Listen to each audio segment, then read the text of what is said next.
Today I'm going to be cutting a mesh squeeze ball that I got from Five Below.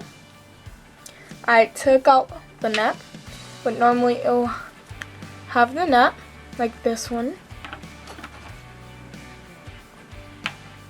And they come in different colors. This one has a gold cover and it's hot pink inside.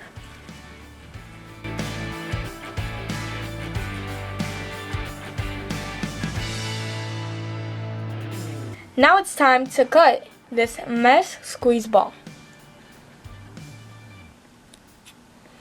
Let's see what's in side.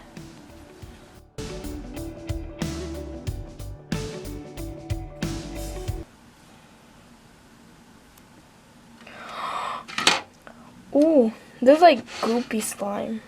This is cool. Let's turn it inside out so we can get all the slime out.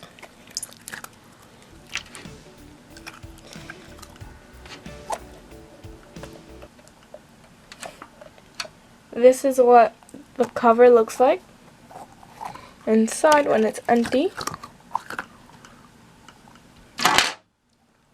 Oof. There's like some sticky slime. It's very fun to play with.